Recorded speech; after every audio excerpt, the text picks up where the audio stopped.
Il nous rappelle également dans la sourate Luqman 31, 27. Et si tous les arbres de la terre se changèrent en calame et la mer en encre, puis 7 autres mers encore s'y ajoutaient, les paroles d'Allah ne s'épuiseraient pas. Allah est puissant et sage. Ça veut dire combien de fois, quel que soit Alpha, on ne pourra pas finir. On ne va pas finir. Nul ne peut avoir cette science infuse-là. Mais à dire vrai, nous, en tant que musulmans, nous le disons avec assurance, sécurité, que l'islam est la religion universelle. Nous allons y revenir tout à l'heure. Mais avant, l'islam. Certains oulémas définissent l'islam comme étant tiré de la racine slama, qui veut dire la paix, de soumission, etc. Chez nous, on dit en français, on dira l'eau qui sort de la bouche du Sulu, c'est ce qui est frais. Le prophète alayhi salatu wa salam sera questionné sur ça. Il sera interrogé dans le Sahih Muslim, Kitab al-Iman. D'aucuns appellent ça le hadith de Jibril alayhi salam. Il sera interrogé, c'est quoi l'islam?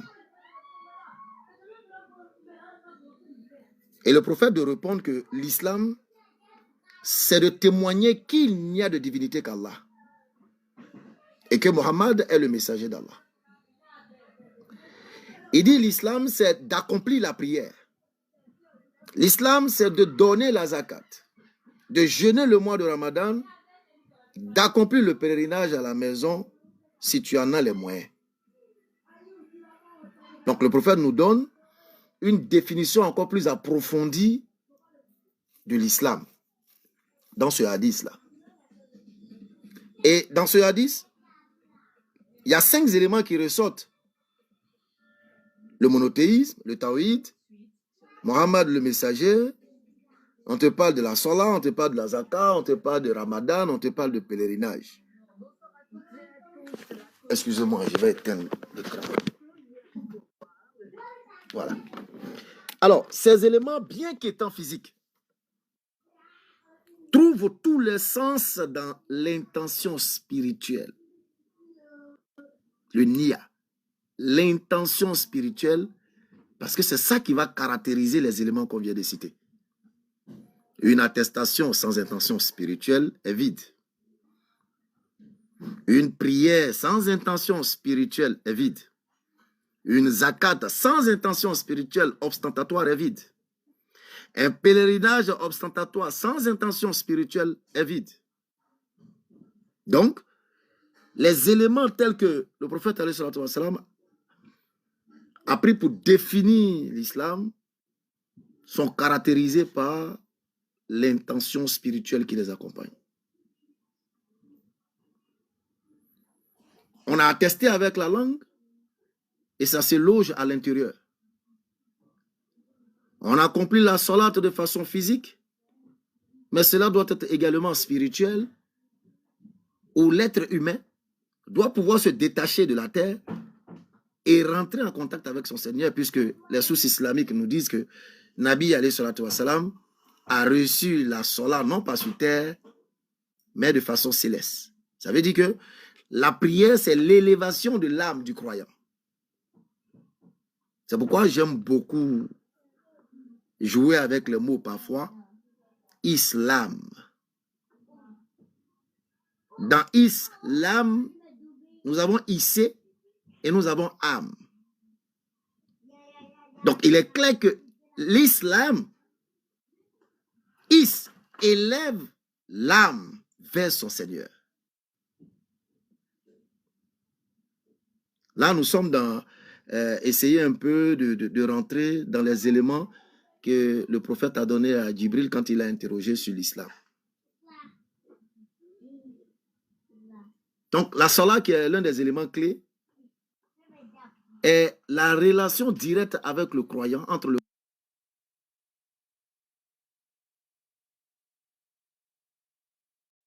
la relation directe avec le croyant, entre le intermédiaire, sans associé, comme on le dirait dans notre jargon, colo-colo. Mais quand vous regardez autour de vous, il y a plus de 10 000, pour ne pas dire plus, de croyances, de religions, d'orientation spirituelle qui existent sur cette terre-là. Mais il y a un élément important, c'est que quelle que soit l'orientation spirituelle, quelle que soit la croyance, il y a un élément fondamental, c'est que tout, quelle que soit la croyance, il y a un élément fondamental, c'est que tout, quelle que soit la croyance, quelle que soit la religion, quelle que soit la spiritualité, tout le monde est unanime qu'il y a un créateur. Ce qui nous permet à nous musulmans de nous reconforter dans notre position, parce que l'islam nous rappelle ce créateur suprême qui est connu et accepté de tous, sans contestation. Plus loin, nous allons peut-être diverger sur qui il est, comment le connaître, comment l'approcher, etc., etc. Mais l'élément de base, c'est qu'il y a un créateur. Maintenant, que fait l'islam? L'islam essaie de rappeler toutes ces religions qui ont pu se créer autour de ce créateur unique. L'islam les rappelle à l'ikhlas, au tawhid.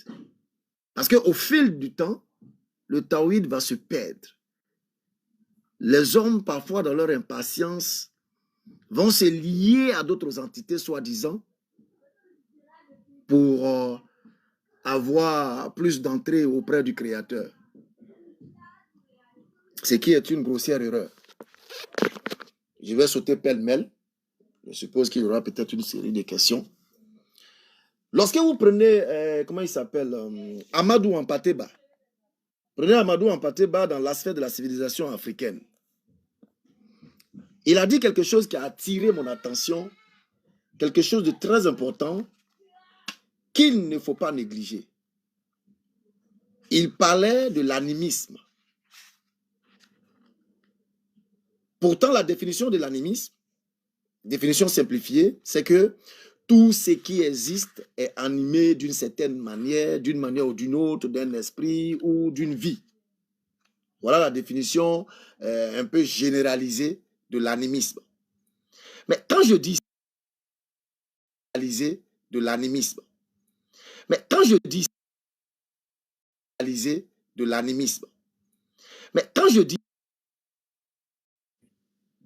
ça va nous ramener à l'islam.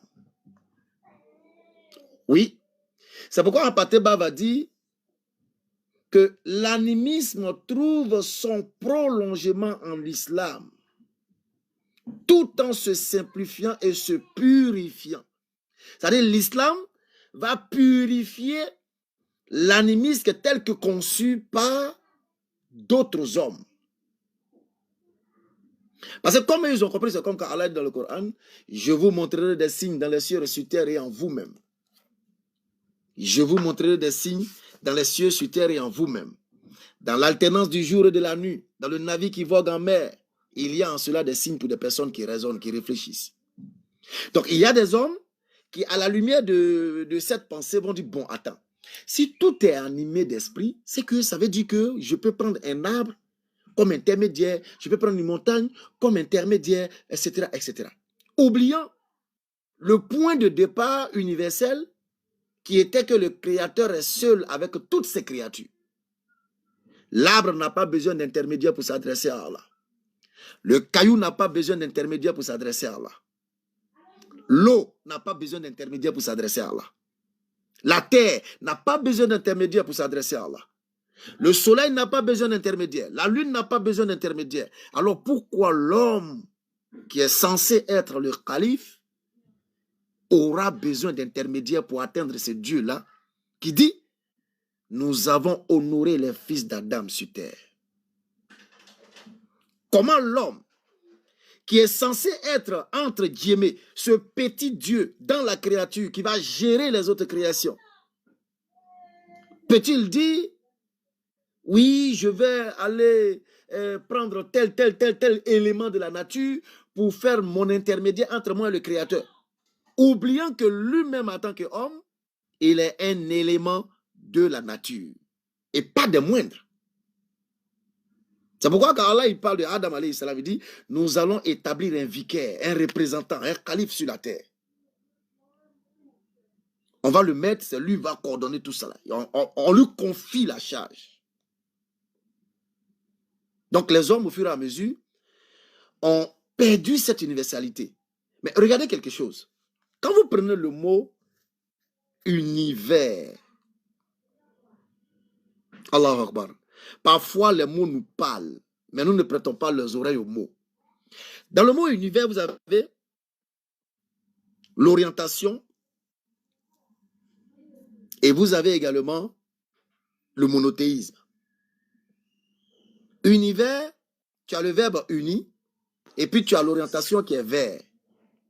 Ça veut dire que tout ce qui existe est orienté vers celui qui les a créés. Mais aujourd'hui, quand vous prenez toutes ces religions, quelle foi, quelle croyance nous ramène à cet état universel-là?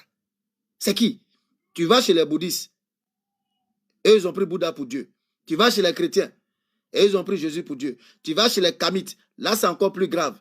Et ils ont pris tout là-bas pour faire leur Dieu. Tout est Dieu chez eux. Là c'est encore plus grave. Alors, quelle est la foi qui va ramener l'humanité vers, qui va unifier les énergies vers ce Dieu-là sans intermédiaire? Parce que le Fils, pour parler dans un jargon de compréhension, le Fils n'a pas besoin d'intermédiaire pour s'adresser à son Père. Le Premier ministre n'a pas besoin d'intermédiaire pour s'adresser au président. Alors l'être humain que nous sommes, doté de valeurs, de raison, de pensée, de réflexion, calife, nous n'avons pas besoin d'intermédiaire pour nous unir vers Allah. Mais les détracteurs de l'islam aujourd'hui, à cause de la haine ou disons du comportement, du mauvais comportement de certaines personnes, de certains maghrébins, puisque pour eux tout vient de là-bas, vont essayer d'arabiser l'islam. Non. L'islam n'a pas de coloration ethnique ni raciale. L'islam est universel. C'est pourquoi Allah dit, les croyants vont en rang serré comme un édifice. Rang serré. Quand on fait les safas à la mosquée, rang serré. D'une seule voix. Nous nous unissons vers le Créateur. D'une seule voix. Les arbres, quand ils ont besoin d'Allah, ils s'unissent vers le Créateur. C'est pourquoi Allah subhanahu wa ta'ala nous dit, dans la sourate 16, ne vois-tu pas l'ombre de toutes choses se prosterner devant ma face? Ne vois-tu pas l'ombre de toutes choses se prosterner devant ma face? Non. L'islam est universel. Mais beaucoup de personnes réunissent ces fêtes-là, comme Allah pourrait le dire dans la sourate 34, verset 28. Mais la plupart des gens ne savent pas que tu as été envoyé à l'ensemble total des êtres humains. Ils ne savent pas, ou ils refusent de savoir. Parce qu'ils ont coloré l'islam, ils ont racialisé l'islam, alors ils se sont créés des blocages. Tout à l'heure, j'étais sur un panel et le mec disait, mais l'islam, c'est une culture des Arabes. L'islam, c'est une culture des Arabes. Et je lui pose une question. Il dit, frère, si l'islam est la culture des Arabes, pourquoi Ibrahim alayhi salatu wassalam? Pourquoi Nabi alayhi salatu wassalam? Pourquoi ils ont été combattus par leur peuple? Si l'islam est leur culture. Mais ils devaient embrasser Ibrahim, ils devaient embrasser Mohammed. Mais pourquoi ils les ont combattus si l'islam est leur culture? Ça veut dire qu'eux-mêmes, là, ils ont appris et ils ont reçu l'islam comme nous l'avons reçu partout sur la terre. Et comme toutes les créatures l'ont reçu d'Allah. Tous, nous avons reçu d'Allah. L'islam est universel, c'est pourquoi nous disons que Allah, il a les plus beaux noms. Tant que tu vas employer un nom dans ta langue qui ramène à l'ikhlas, retiens que tu es en train de donner un attribut d'Allah. Que ce soit Kolokolo, que ce soit Géa, que ce soit Lago, que ce soit Nyamiakpli. Mika Beima, mais pourvu que ce nom ne soit pas entaché d'idolâtrie ni de polythéisme, ça devient un attribut d'Allah. Mais pourquoi? C'est pourquoi parfois nous nous évertuons à dire aux gens que, en tout cas pour nous qui faisons souvent l'interreligieux, on leur dit que Allah n'est pas un nom arabe. Je vais vous l'expliquer. Hein. Parce que quand vous prenez Allah, Allah a la même racine dans toutes les langues sémitiques. Ça a la même racine. Or, un mot ne vaut que par sa racine. Tu vas prendre Elohim. Tu vas prendre Eloha. Ça a la même racine que Allah. La même racine. C'est pourquoi parfois, nous, à l'interreligion, on aime dire aux gens, Allah n'est pas un nom arabe. C'est le nom universel du Créateur. Enfin, bref. L'islam, nous devons être fiers en tant que musulmans, parce que l'islam est cette religion universelle qui vient rappeler à l'être humain le véritable sens du pourquoi il est sur cette terre. Parce que beaucoup ont perdu cette raison de leur existence sur cette terre, c'est qu'il est dans ce désespoir ou dans cette précipitation, ils deviennent polythéistes. C'est pourquoi, et je l'ai dit une fois sur un panel, il a dit, il n'a jamais existé, après la détérioration du tawhid, il n'a jamais existé en Afrique de monothéisme. Mais il a existé plutôt en Afrique la monolatrie. La monolatrie. Parce que les Africains tels que nous le connaissons, ils ont perdu cette orientation en unisson vers le Créateur des cieux et de la terre. Alors ils sont devenus monolâtres. Je l'ai dit tantôt, mais je vais y revenir encore. C'est quoi la monolatrie? La monolatrie, c'est tout simplement une croyance selon laquelle une croyance selon laquelle il existe des petits dieux auprès d'un grand Dieu. C'est-à-dire c'est une croyance qui reconnaît plusieurs dieux, mais n'adore qu'un seul Dieu. Vous voyez que il frise un peu le monothéisme, il frise un peu le taoïde, mais ils l'ont entaché par l'associationnisme. Donc, ils sortent du monothéisme, ils plongent dans le monolatrie. Reconnaissance de plusieurs dieux, mais nous adorons un. En plus de, comment on appelle, de la monolatrie, il y a également ce qu'on appelle l'énothéisme. Et c'est ce que la plupart des personnes loin de l'islam pratiquent. Que ce soit la chrétienté, que ce soit les kamites, que ce soit les bouddhistes, que ce soit quoi. Ils pratiquent soit la monolatrie ou l'énothéisme. Maintenant, l'énothéisme, c'est quoi? C'est un peu similaire à la monolatrie. L'énothéisme, c'est la croyance en un Dieu principal ou suprême, tout en reconnaissant l'existence d'autres dieux. C'est-à-dire, on adore un Dieu, mais on ne nie pas les autres dieux. On adore un Dieu, mais on nie pas les autres dieux.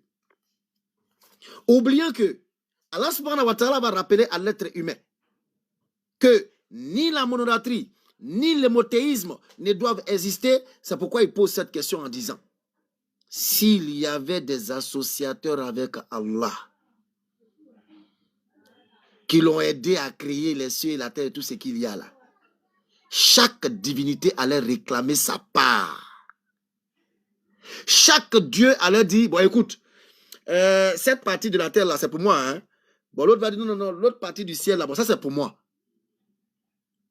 Et il dit qu'il est seul, il est seul à avoir tout créé, il n'y a point d'associé en sa royauté.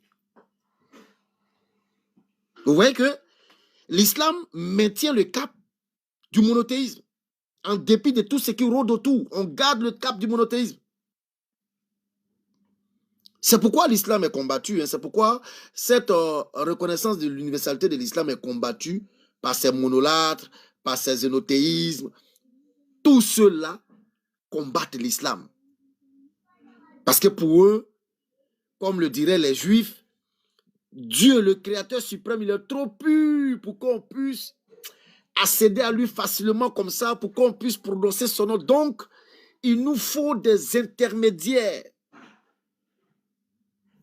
D'où l'histoire du veau d'or des enfants d'Israël. Parce que dans leur tête, il y a 3 éléments qui se battent dans la tête de l'homme. Surestimer, sous-estimer ou apprécier à sa juste valeur. Bon, les 3 éléments que je viens de citer là, il y a une délicatesse là-dedans. On ne surestime pas Allah, on ne le sous-estime pas.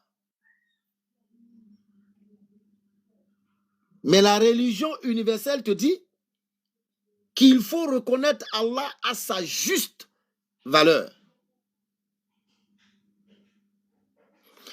Je vais vous expliquer quelque chose concernant ces thèmes-là. Alors, surestimer. On a toujours dans le savoir que l'islam est universel. Vous allez voir que c'est l'islam qui garde l'essence qui se trouve dans toutes les cosmogonies des croyants. Parce qu'ils tous sont d'accord qu'il y a un créateur. Mais au fil du temps, ils ont entaché le tawhid avec la monolatrie ou l'énothéisme. Ils ont mélangé. Et c'est l'islam qui garde la pureté en rappelant par l'autre nom du Coran l'humanité, puisque c'est eux qui ont la raison de choisir entre le bien et le mal, y compris les djinns. Alors on rappelle ces êtres raisonnables-là à revenir à l'ikhlas. Surestimer.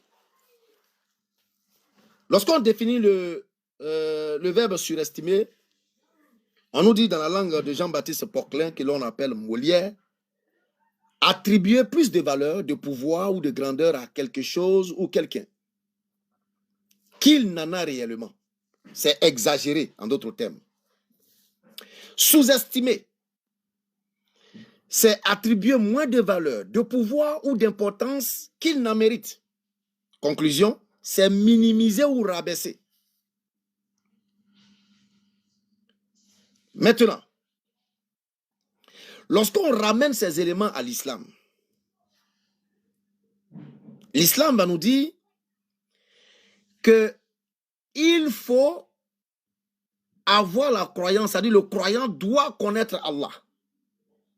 Non pas par surestimation ni par sous-estimation, mais il doit connaître Allah à sa juste valeur.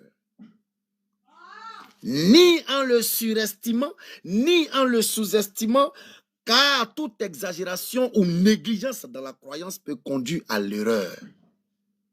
Je répète, le croyant en islam doit connaître Allah à sa juste valeur, ni en le surestimant, ni en le sous-estimant, car toute exagération ou négligence dans la croyance peut conduire à l'erreur.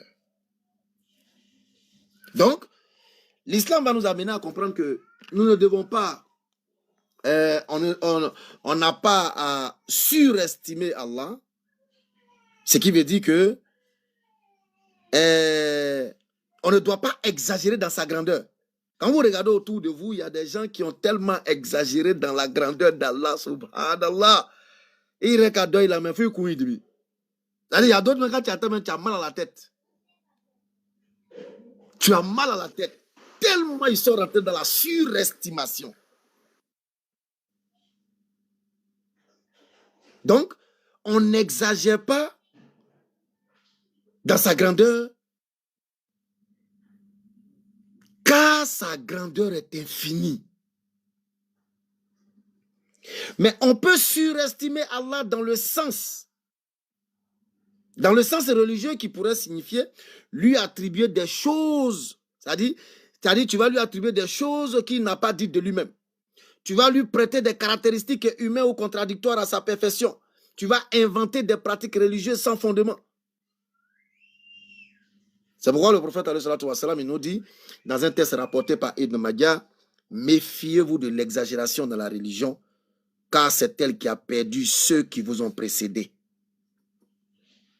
Quand vous regardez à côté de vous, tout près là, nos voisins, qu'est-ce qui a perdu les chrétiens? C'est l'exagération. On ne sous-estime pas Allah, n'est pas sous-estimé Allah. C'est le fait de minimiser sa puissance, sa science ou sa miséricorde. Ou de croire qu'Allah intervient, comment on appelle? Oh, désolé. Voilà. Ou de dire que Allah ne connaît pas les secrets, ça c'est le sous-estimé. Allah il dit dans le Coran, dans la sourate Az-Zumma, 39-67, ils n'ont pas estimé Allah à sa juste valeur, alors que toute la terre sera dans sa poignée le jour de la résurrection. Donc, dans l'islam qui est l'universel, c'est le juste milieu. Connaître Allah à sa juste valeur. Connaître Allah à sa juste valeur signifie le connaître comme il s'est décrit lui-même dans le Coran et la Sunna. Croire en ses noms et attributs sans exagération ni négation. Craindre avec respect tout en espérant sa miséricorde. Allah nous dit, nul Dieu autre que lui, le vivant, celui qui subsiste par lui-même.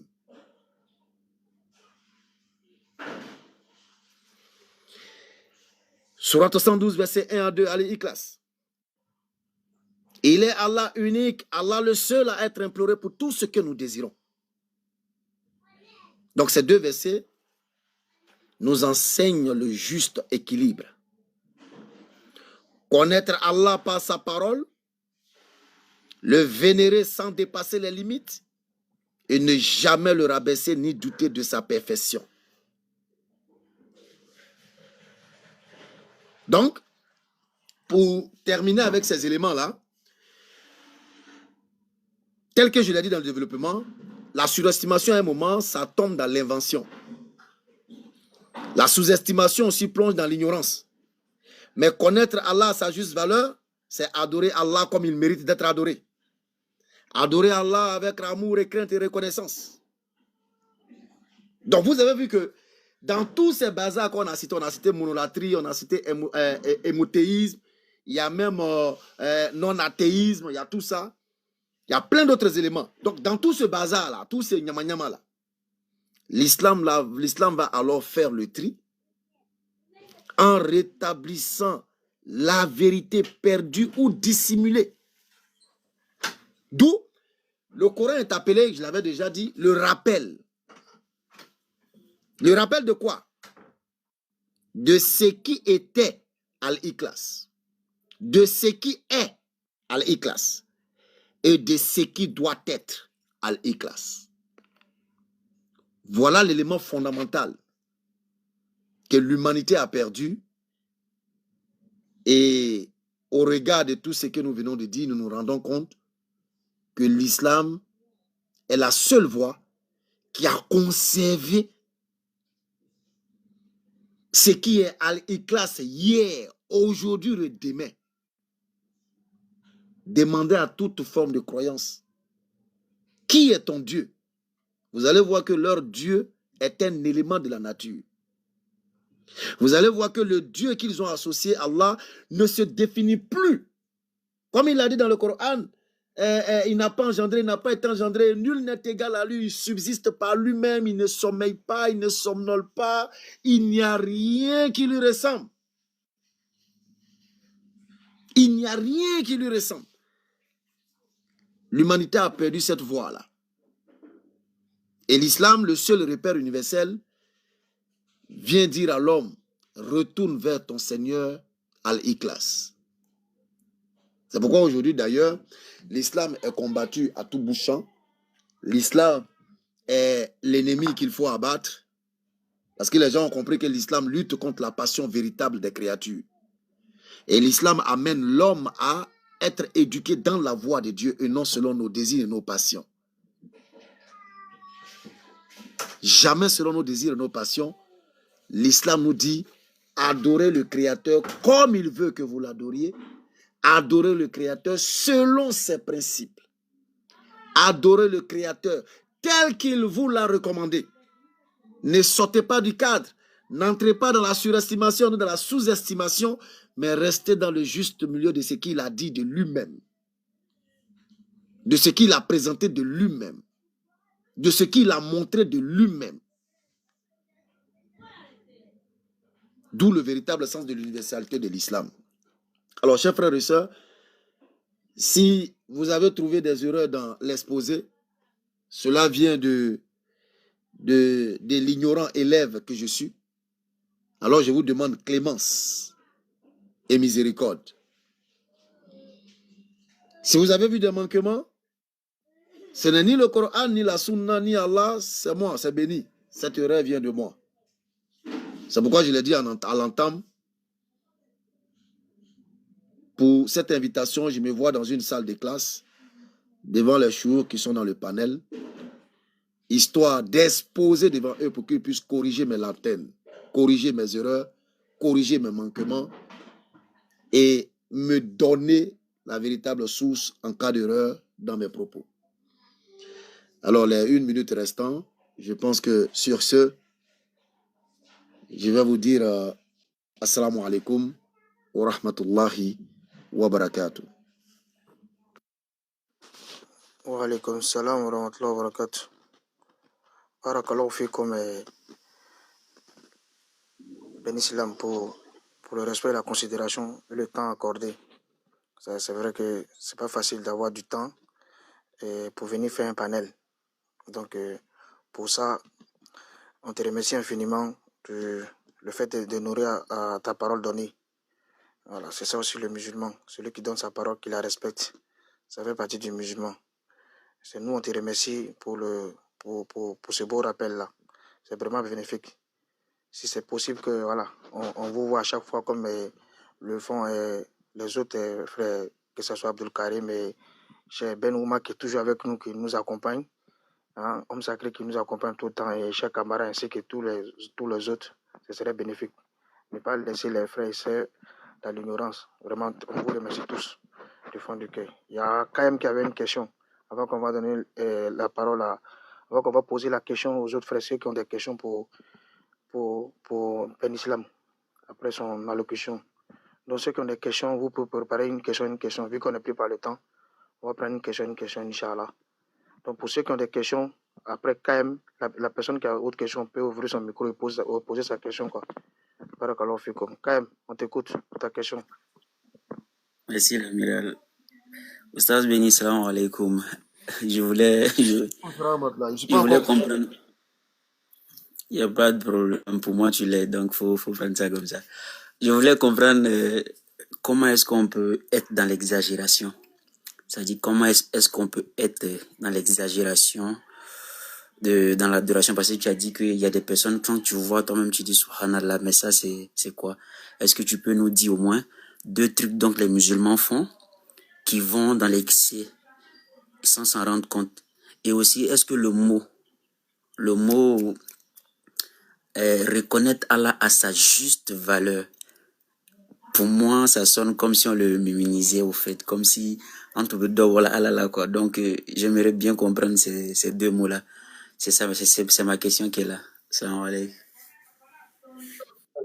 Wa alaikum salam wa rahmatullah. Là, tu veux me créer des problèmes, toi.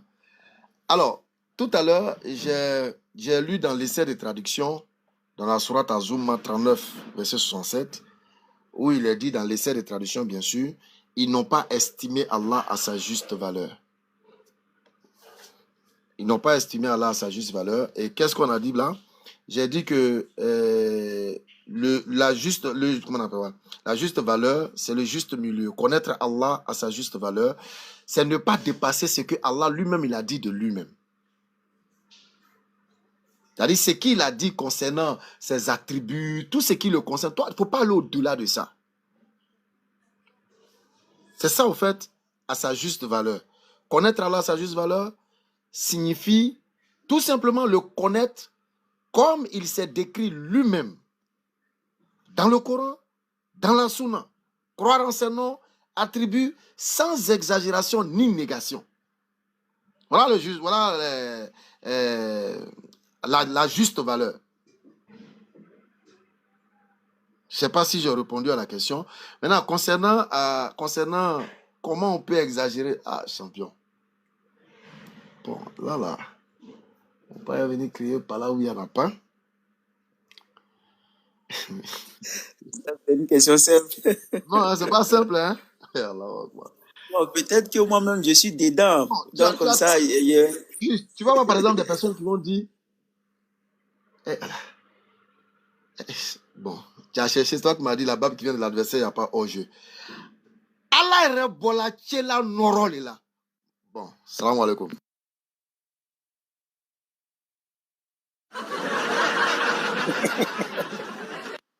Attends, Beau, faut pas fuir. Beau, c'est pas tes parents qui disent ça. C'est pas tes parents qui disent ça, Beau. Ils me mettent ici. Salam alaikum. La question ouverte.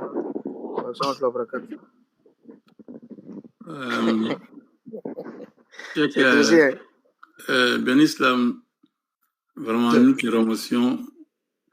Vraiment, mais je ne suis pas content de toi. Eh, mon chef. Attends, ne parle pas d'abord. Chef Omar. Hein?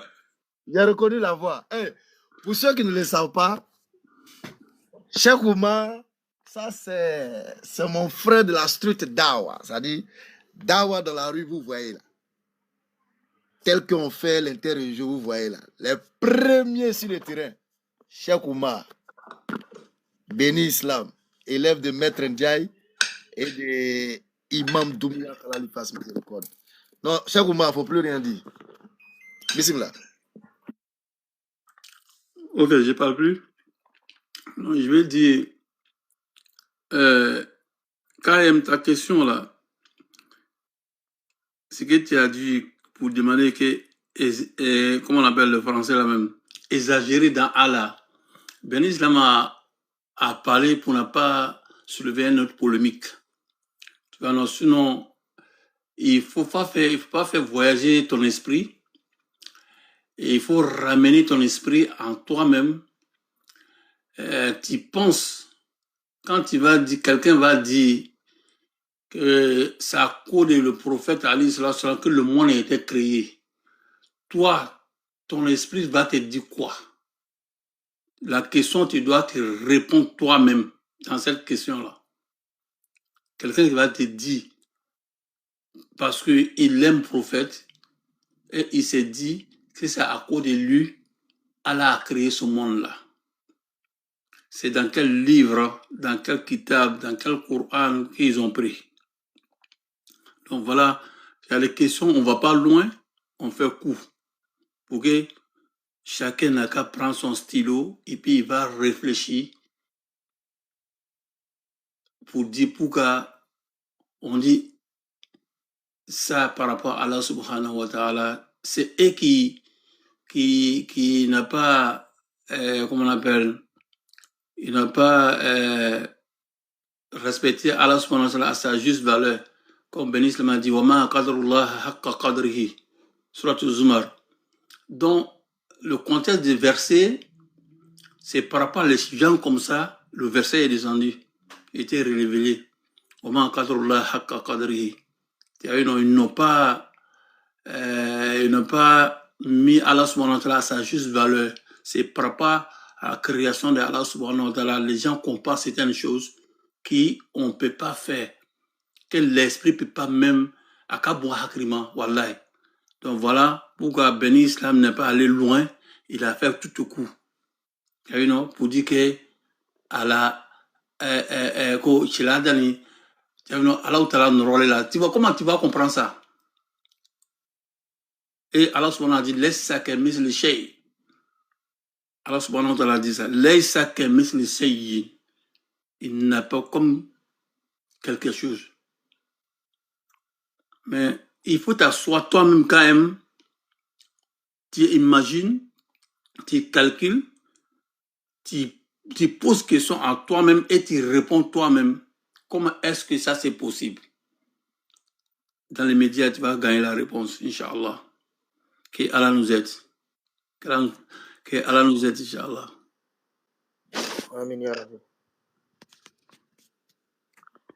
Ben Islam, si tu as encore du temps, tu peux rester. Hein. Voilà. Ben Islam, sinon que Omar que tu as dit là, c'est pas moi quoi. C'est pas toi. Non, c'est pas moi. Si c'est moi, je suis pas un homme interreligieux.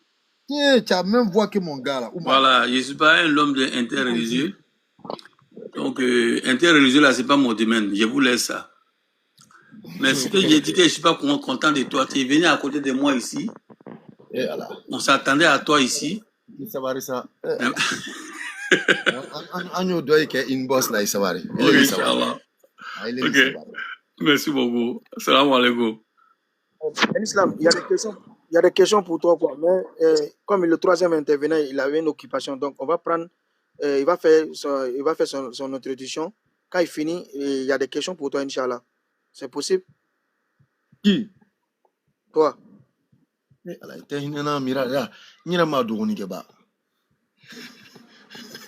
faut manger ta veine, non. Il a une demi-heure, il va faire son introduction parce qu'il y a des gens qui m'ont dit qu'ils ont des questions. J'ai vu en commentaire. Tu peux attendre, non? Tu peux manger pour revenir, Inch'Allah. Ok. Ok. Voilà, tu mets ton micro et tu manges. Et puis voilà, le troisième intervenant il va faire son introduction. Après, Inch'Allah, Yasser Arafat a des questions. Il a dit qu'il a une nouvelle connexion. Le temps que sa connexion s'est rétablie. Et les autres frères, je pense qu'ils ont des questions aussi, Inch'Allah. Merci pour la compréhension.